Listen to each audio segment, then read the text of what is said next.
नमस्कार दोस्तों, आज हम बात करेंगे टाटा स्मॉल कैप के बारे में और किस तरह का म्यूचुअल फंड है ये। अभी रिटर्न्स तो नहीं दे रहा, लास्ट क्वार्टर में -5%, जबकि इसके बाकी म्यूचुअल फंड्स बाकी कंपेरेटिवली अगर बाकी स्मॉल कैप की बात करी जाए तो 2% पॉजिटिव, 1% पॉजिटिव या -1%। तो ये -5 पे क्यों और -5 पे है तो भाई अब इसका करना क्या है? इसको सेल करना है, होल्ड करना है या और बाय करने की अपॉर्चुनिटी है, ये डिसाइड आप करेंगे। मैं कंप्लीट आपको इसका एक जर्नी दिखाऊंगा कि लास्ट सालों में ये कैसा परफॉर्म करता हुआ आया है और नॉर्मली इस सिचुएशन में हमें क्या करना चाहिए, जिसके बेस पे आप डिसाइड कर पाओगे कि इसका करना क्या है, इसको लेना है या नहीं लेना है या रखना है, जो भी है। तो चलिए बिना डिले करे वीडियो के अंदर चलते हैं और देखते हैं। यहाँ पे ये एक्सेल शीट आपको दिख रही होगी। अगर आपको बाद में वीडियो के बाद में बहुत अच्छे से डिटेल में जाना है तो इसका स्क्रीनशॉट लेके रख सकते हैं ताकि आप आराम से चेक कर पाएँ, या फिर इस वीडियो को थोड़ा स्लो करके देख सकते हैं अगर मैं थोड़ा सा तेज़ी में निकल जाऊँ तो। लेकिन कोशिश करूँगा बहुत आराम से आपको एक्सप्लेन करने की, ठीक है। यहाँ पे सबसे पहले आपको ये देखना है कि इसने यहाँ से स्टार्ट करा जब कैटेगरी एवरेज -14% पे था और इसने 3% रिटर्न दिए, तो बहुत अच्छा परफॉर्मेंस इसने दिया 2018 के अंदर, जो कि अनबिलीवेबल था। क्यों अनबिलीवेबल था? क्योंकि यहाँ पे -16, -22, -16, मतलब स्मॉल कैप में ब्लड बाथ था उस टाइम पे 2018 में, लेकिन स्टिल यहाँ पे इन्होंने बहुत अच्छा परफॉर्म किया। उसके बाद 2019 में अगर मैं बात करूँ तो इसने 0% रिटर्न दिए। सॉरी, कैटेगरी एवरेज 0% पे था लेकिन इसने रिटर्न दिए 4%। तो जीरो के अगेंस्ट तो बेशक 1 हो 2 हो, आपने परफॉर्मेंस तो अच्छा दिया।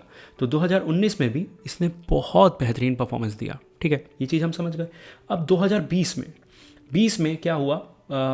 मार्केट गिरा था लेकिन ओवरऑल स्मॉल कैप्स ने बहुत अच्छा परफॉर्मेंस दिया और कैटेगरी एवरेज निकल के आया 30%। अब ये 30% क्या कर रहा है? इसके अगेंस्ट में इसने दिया 25%, जो अच्छा नहीं था। तो 2021 में इसने परफॉर्मेंस, सॉरी मैं थोड़ा सा कंफ्यूज हो गया, यहाँ पे मैं दोबारा आपको बता देता हूँ कि 2 साल इसने अच्छा दिया, तीसरे साल 2018 अच्छा गया, 19 अच्छा गया, 20 अच्छा नहीं गया इसका, ठीक है। ठीक है, 20 अच्छा नहीं गया, 18, 19, 20।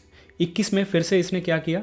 21 में यहाँ था 55%, इसने 71% दिया और फिर इसने दिया 10% जब कैटेगरी एवरेज 3% पे था। तो वापस बहुत अच्छा परफॉर्मेंस 21 में और 22 में। 23 में फिर इसने परफॉर्मेंस नहीं दिया, 35% था लेकिन कैटेगरी एवरेज 40% पे था, तो ये अपने कैटेगरी एवरेज से पीछे रह गया। ओके, अब 2024 में इसने क्या किया? फिर से वही 25% कैटेगरी एवरेज था और इसने 31 दिए, तो वहाँ पे भी रिटर्न्स इसने बना के दिए। लेकिन अब यहाँ पे -2% और ये -2%। कैटेगरी एवरेज जितना गिरा है उतना ये भी गिरा है। तो यहाँ पे कैटेगरी एवरेज से अब ये थोड़ा सा, अगर मैं इसको 1 महीने बाद की बात करूँ, अब ये अगस्त ख़त्म हुआ था, सितंबर ख़त्म हुआ था, सॉरी।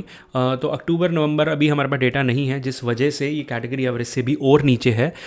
तो वहाँ पे अगर मैं बोलूँ कि इसको अभी 25 में इसने नहीं दिए उतने रिटर्न्स, या फिर कैटेगरी एवरेज को बीट नहीं कर पाएगा। तो आप एक पैटर्न देखो क्या बन के आ रहा है। 2 साल रिटर्न देता है, फिर नहीं दिया, 2 साल फिर दिया, नहीं दिया, इस बार 1 साल दिया, फिर नहीं दिया। लेकिन जहाँ जहाँ मार्केट काफ़ी बूस्ट कर रहा है, इसने रिटर्न्स निकाले हैं। बेशक ये पीछे रह गया है लेकिन उतना ज़्यादा पीछे नहीं रह गया कैटेगरी एवरेज से कि हम इसे वो ख़राब फंड बोलें कि भाई ये तो लेने लायक ही नहीं था। जैसे ये फंड है, ये भी अपनी कैटेगरी एवरेज को बीट नहीं कर पाया 2023 में और टाटा स्मॉल कैप भी नहीं कर पाया, लेकिन इन दोनों के बीच 30% का डिफरेंस है। होपफुली आप समझ गए होंगे। अब आगे बढ़ने से पहले ना, बहुत से लोग कहते हैं कि सर अब हमें करना क्या है, फाइनल डिसीजन क्या है, और हमारे पास तो इतना टाइम नहीं है। अगर आपको लगता है आपके पास टाइम या नॉलेज नहीं है तो स्क्रीन पे आपके नंबर दिख रहा है, आपका पोर्टफोलियो हम मैनेज करेंगे। अभी एनएवी डाउन है, एसआईपी स्टार्ट करने का बहुत शानदार समय है। और अभी एनएवी डाउन होने का मतलब ये है कि आपको एनएवी यूनिट्स जो हैं वो ज़्यादा मिलेंगी, और ज़्यादा यूनिट का मतलब आपको रिकवरी मिलेगी। लेकिन इस चीज़ में ना, इस पूरे सिनारियो में एक चीज़ लोग भूल जाते हैं कि क्वालिटी बहुत मैटर करती है। अब किसी घटिया फंड के अंदर आप बने रहोगे और आप सोचोगे कि मैंने तो 100 यूनिट उसमें ले ली, और अगर मैं बढ़िया फंड के अंदर रह के 50 यूनिट भी ले लूँगा ना, तो वो 50 यूनिट मान लो 3 गुना हो गई और आपकी 100 यूनिट कुछ ज़्यादा रिटर्न नहीं दे पाई। तो मैं ये नहीं कह रहा दे पाएगी या नहीं दे पाएगी, मैं उस चीज़ पे नहीं जा रहा। मैं बस आपको ये बोल रहा हूँ कि क्वालिटी इंश्योर होना बहुत ज़्यादा ज़रूरी चीज़ है। क्वालिटी से ऊपर कुछ भी नहीं आता। सारे रूल आप तोड़ के काम कर सकते हो, लेकिन अगर क्वालिटी अच्छी है तो, और सारे रूल आप फॉलो कर लो, क्वालिटी अच्छी नहीं है तो कोई फ़ायदा नहीं होने वाला।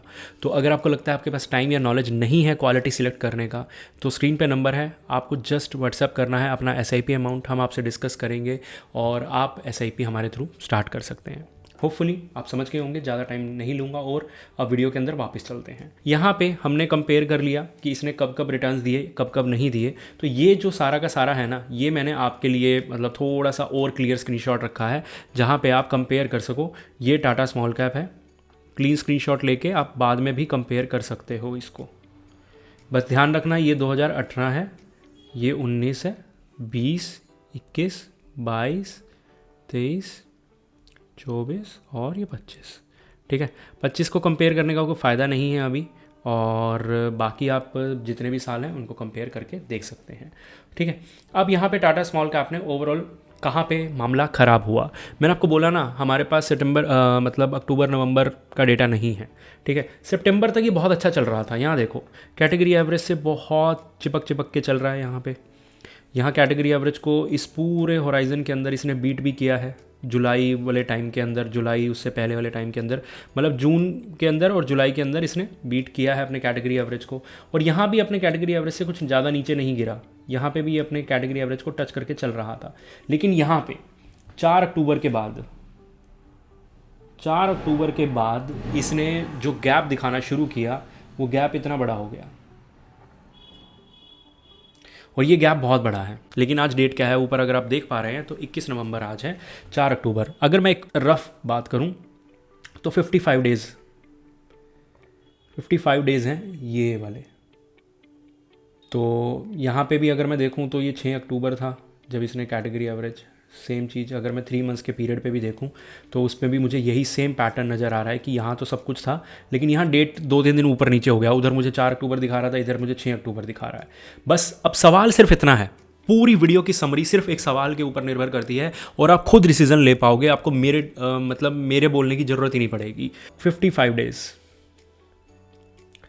क्या कोई भी फंड अगर इतने दिन अंडर परफॉर्म कर रहा है तो क्या आपको उसको एग्जिट कर देना चाहिए? ये जवाब आप कमेंट बॉक्स में भी कर सकते हैं। जो जवाब हमें थोड़ा सा डिटेल और अच्छा लगेगा हम उसको पिन भी कर देंगे ताकि और लोगों को भी फ़ायदा हो। बट हाँ, अगर मैं आपको किसी कंक्लूजन पे नहीं पहुंचा रहा तो उसका रीज़न है, और मैं चाहूँगा कि आप भी कमेंट में किसी कंक्लूजन पे ना पहुँचें, सिर्फ इसका जवाब दें कि 55 डेज़ टाइम पीरियड किसी भी चीज़ को या म्यूचुअल फंड को जज करने के लिए एक कैसा समय हो सकता है, और इस वीडियो का जवाब मिल जाएगा आपको। होपफुली आप समझ गए होंगे। मिलते हैं अगली वीडियो में।